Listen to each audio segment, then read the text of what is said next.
Now that we have the completed King Soul charm, we can go in the Abyss and turn it into the Void Heart. To access the part of the Abyss where we can do that though, we need to equip the King Soul charm.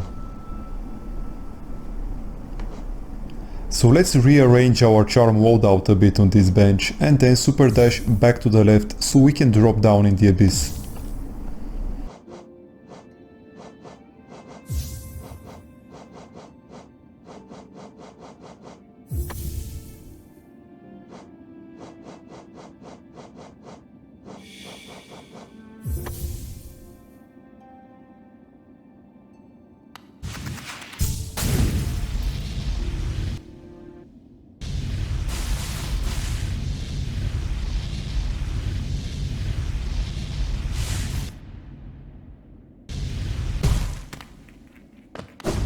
We will drop down this hole and then go through the door on the left.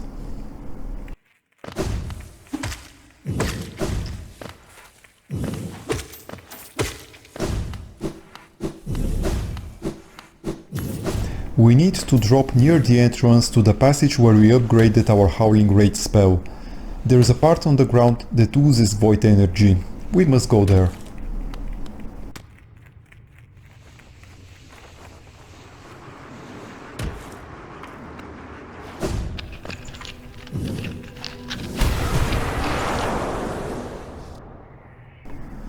In the bottom left part of this area there is an arcane egg we can pick up, but other than that, the reason why we came here is the giant black egg in the right part.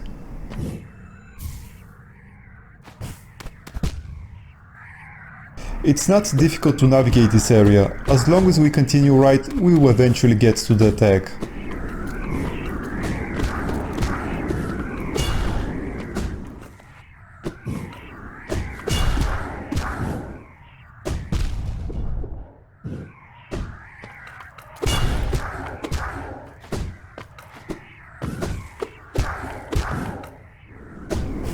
The egg is just a little further beyond this shadow barrier.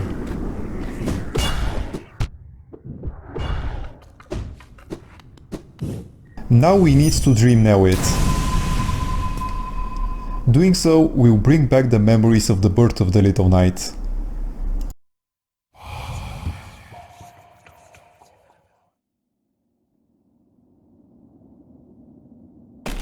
Inside his memories, we are back at the bottom of the abyss. We need to climb the platforms all the way to the top where the entrance is.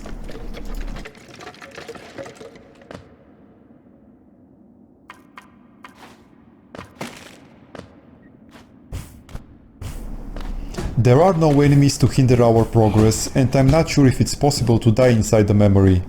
Still, it takes a bit to climb all the way to the top.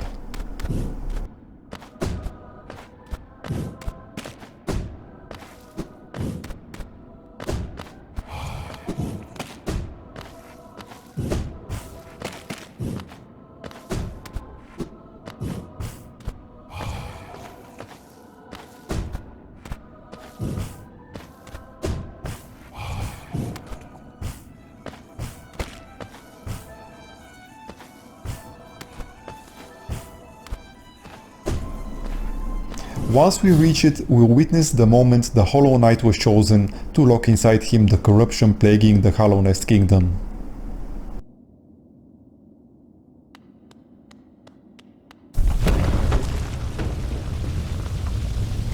Then we drop down to the bottom again and return to the present. And with our memories back, we now have the Void Heart charm.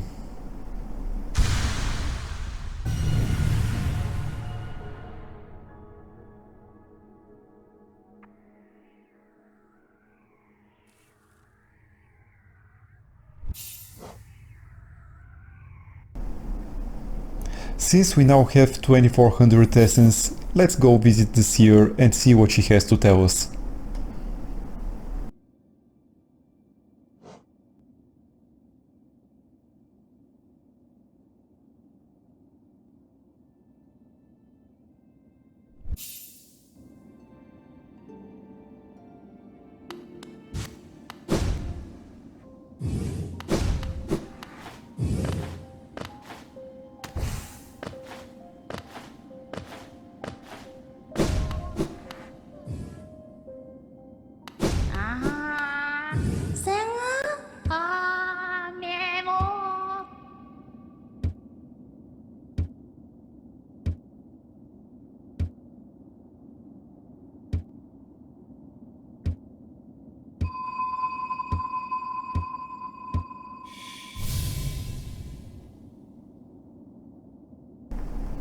After we help the seer pass on, we can go visit Sawubra to receive her blessing since we've collected all 40 of the charms.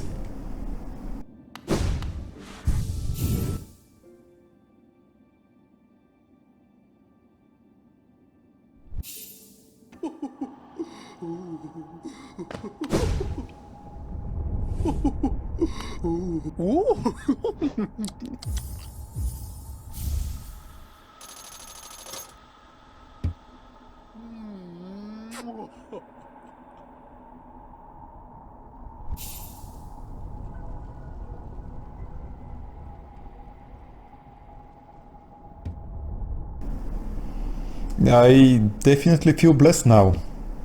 The last quest we have apart from the third trial in the Colosseum is the Grim Troop ritual. So let's go back to a bench and equip the Grim Child charm in order to start it. Before that, however, I'll just go quickly to Lamb to sell the vendor items we've still left in our inventory.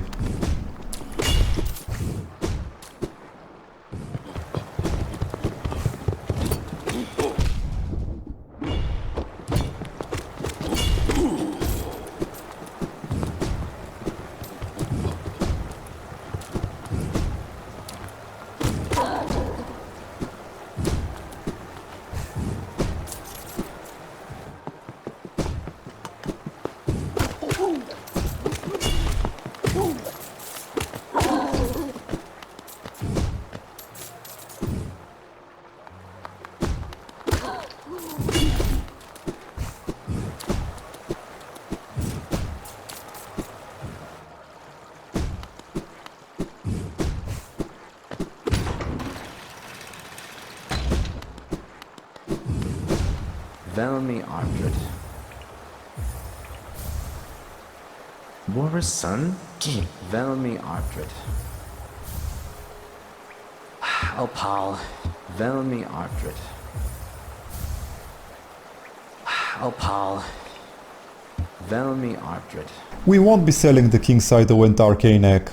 We don't really need any more leveling up, but since we have them anyway, why not use them? We won't need any more Geo either, so I'll just put everything in a few more levels of resilience, strength, dexterity and luck.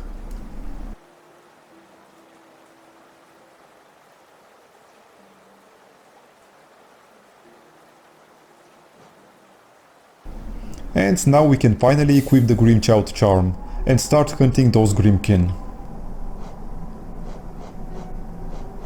The reason why we have so many free North slots is because the Void Heart charm doesn't take a penny. It also doesn't have any effects besides unlocking certain endings and cannot be removed. The first Grimkin we are going after is the one in the Crystal Peak, so let's go there by way of the elevator here in Dirtmouth. He is in one of the long crystal passages.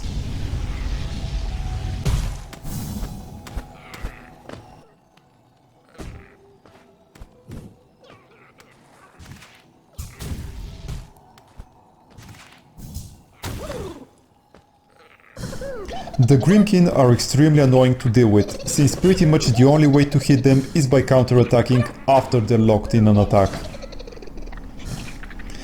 But at least we can get lucky and land a couple of critical hits, which will kill him quickly.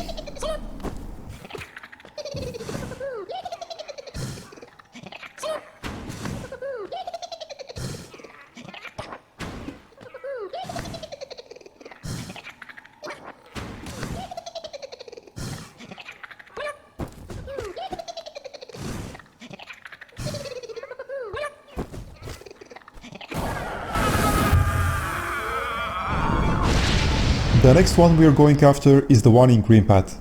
It's in a somewhat inconvenient spot, since despite the many benches there are in Greenpath, he's not close to any of them. Still, I think the easiest one is the bench near the toll machine.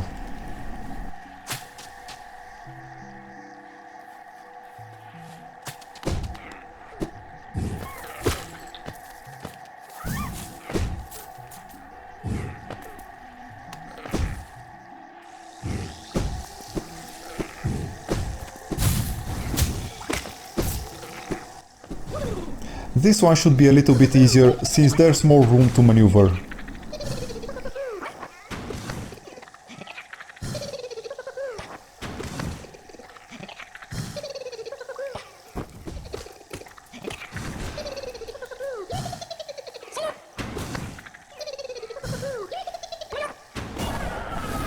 Next one is in the City of Tears near the elevator connecting the crossroads with the city. The nearest bench is at the city storerooms stack station.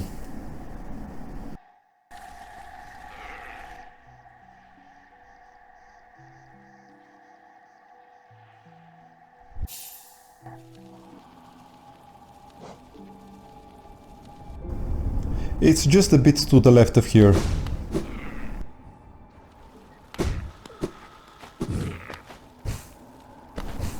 This is the first one where it's important and possible to change the location of the fight. You can drag the Grimkin anywhere in the room where it will be advantageous for you. The main thing we are looking for is enough free space to follow up your counterattacks. With the first set of 3 flames collected, we must go back to Grim and report our progress.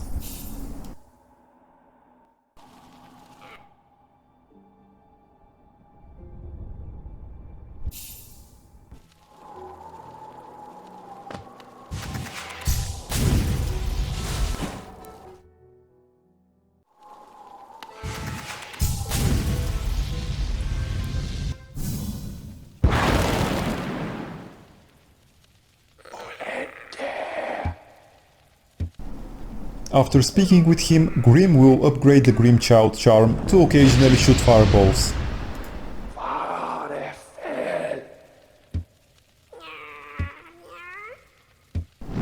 The second set of 3 Grimkins have appeared. First we'll kill the one in King's Pass since it's nearest to us.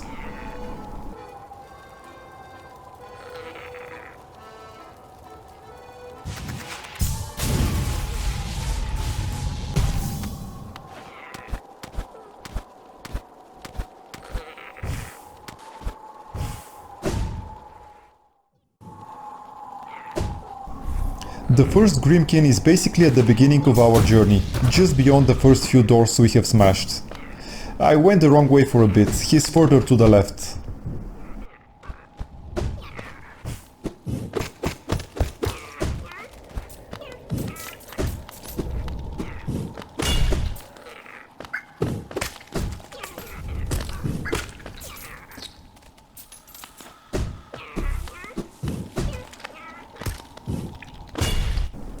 These Grimkins are stronger than the previous ones, they have additional attacks and have a bigger health pool. However, the way we approach them has not changed at all, we are still relying on counterattacks. We were quite lucky with this one, let's see how the next will behave. We'll go to the one in the resting grounds next. He's located near the drop from Crystal Peak to resting grounds. However, there's a problem I didn't realize at this point. If you've carefully watched this series, you've probably figured it out already. After exiting the station, I thought we just needed to go left beyond the Monument of the Dreamers. I planned to use the super dash here and cancel it right above the shortcut. And therein lies the problem. I've never opened the shortcut. Since there was no need to go this way because of the bench warp mod, I simply didn't think of activating the switch below. We must go back to the vertical shaft and enter the crypt so we can go through the elevator shaft as if we were going towards the Blue Lake. However, I thought I was being clever and decided to warp to the hot springs and climb the elevator shaft through there. But it turns out the way sealed for anything but an elevator.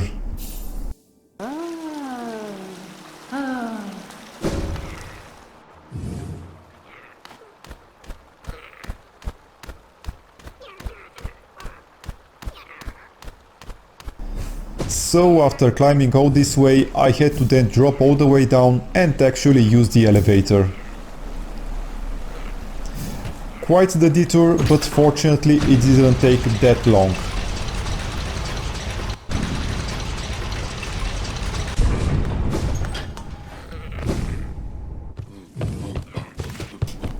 You may want to kill the Great Husk Sentry if you're using the combo mod as a kickstart for your count in case you get lucky and the timer doesn't expire.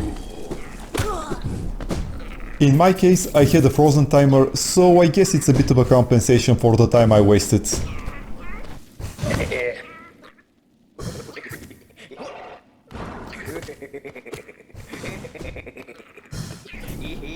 And I promptly went and screwed up my damage multiplier.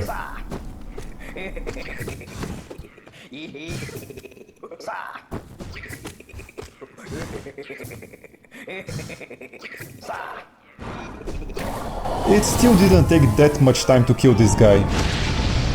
The final Grimkin of the second set is in the main vertical shaft in Kingdom's Edge, so I decided to go there through the connection between the City of Tears and Kingdom's Edge,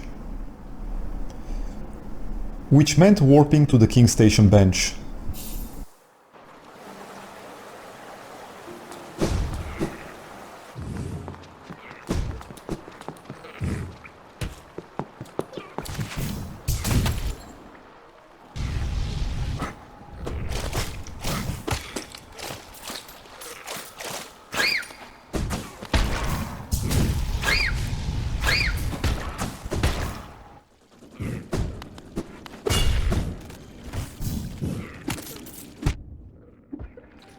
This is the most annoying one out of the second set, because we don't have a good place to fight him at. It's either small platforms or in the water. Neither of those options is particularly good.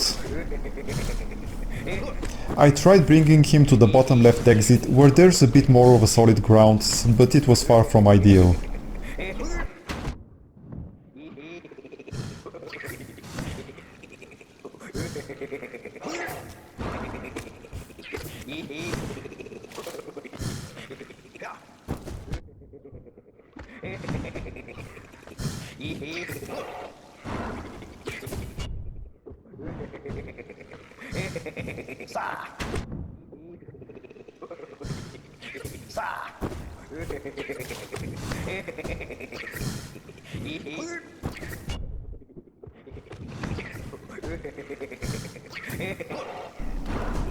Well, eventually he'll go down, so let's take his flame and go back to report to Grim what a great little helper we are.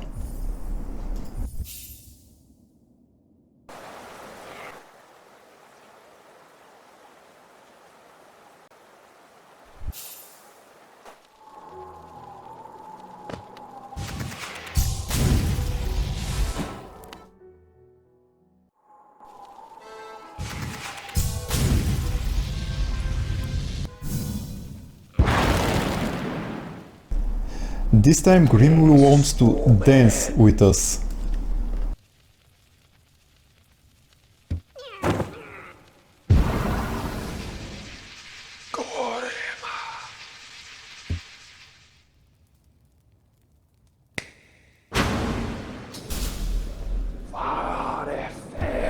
The fight is pretty much the same as in vanilla. It's not that much easier.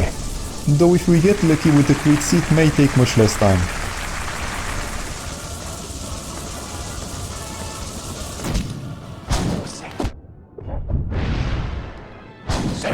It's best to tank his fire bat's attack. There's no chance of dying in this fight, and this is the best time to land a lot of hits quickly.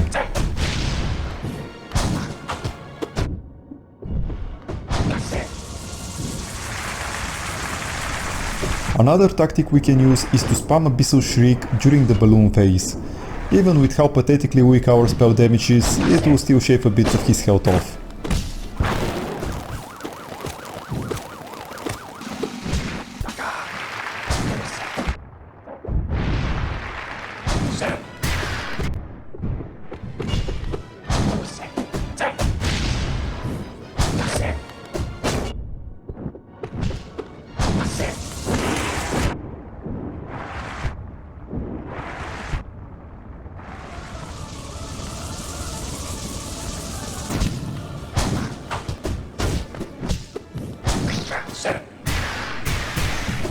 I know I said there's no chance of dying here, but I was being extremely reckless up to this point. Eventually I had to calm down a bit.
After defeating him, Grim will reward us with the last charm notch we can obtain and activate the third and final set of Grimkin.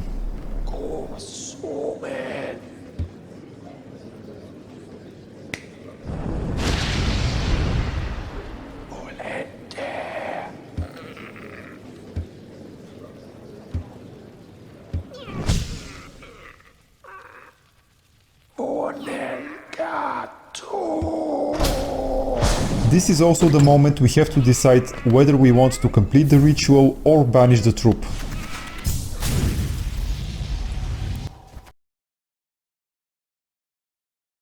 Hey guys! I hope you've enjoyed this video. If you want to see more from this game, you can check out my playlist over there. If you liked my content, please press the like button, and if you have any comments, opinions or suggestions, I would love to hear from you in the comment section. Thank you for spending your time with me and hope to see you again next time. Until then, have a good one.